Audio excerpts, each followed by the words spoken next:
The Red Umbrella, Chapter 18. School law approved. Cuba takes over school facilities. The New York Times, June 8, 1961.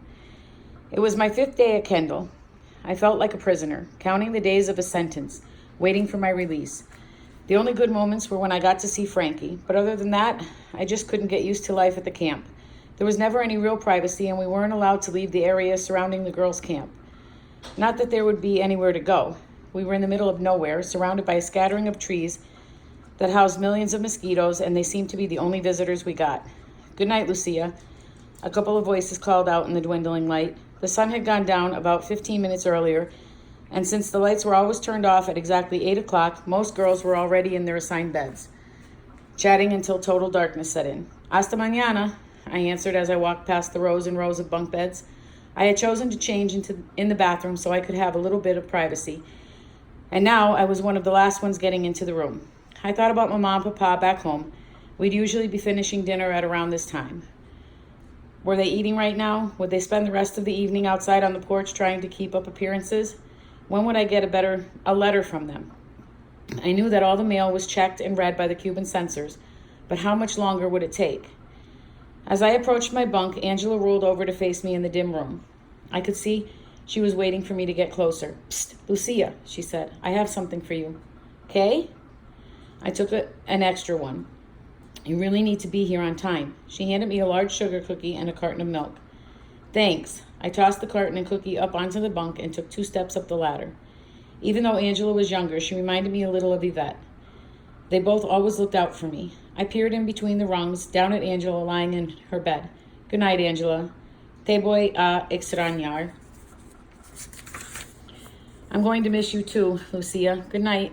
I climbed up to my bed and looked around for the cookie to make sure I didn't smash it as I crawled in, but it was gone. Had it bounced to the floor? I glanced down, but the floor was bare.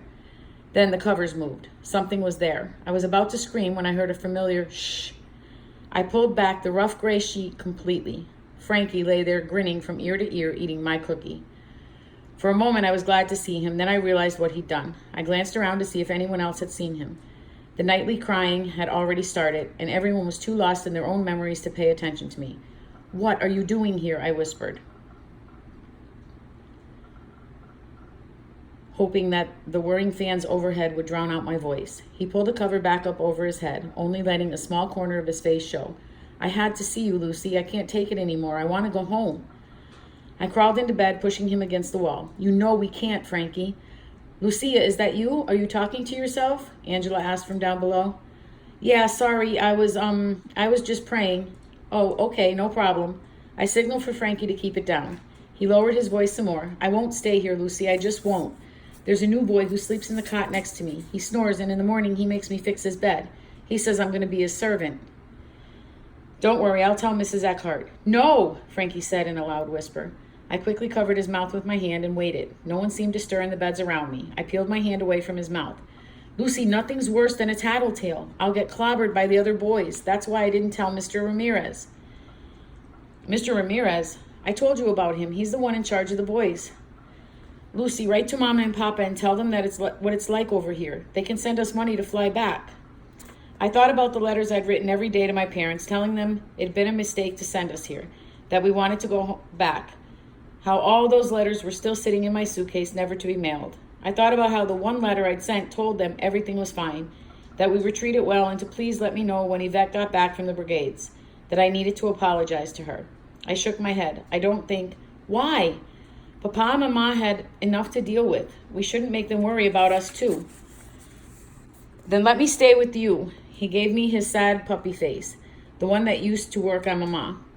"We've been through this before. I'll hide. No one will know."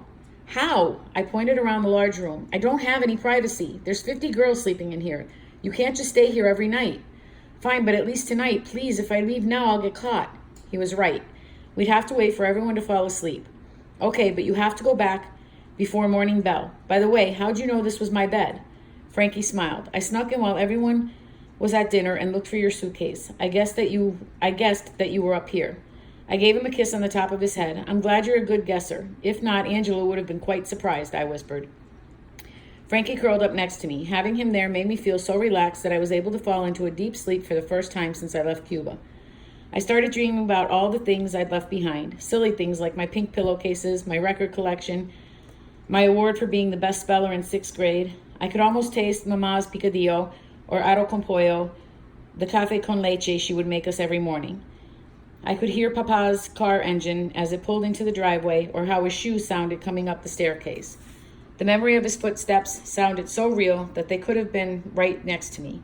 I turned over, and through half-closed eyelids, I saw two shadowy figures by my bunk. "Mama? Papa?" I muttered. "There you are," a woman's voice grumbled as a large hand pulled Frankie by the leg.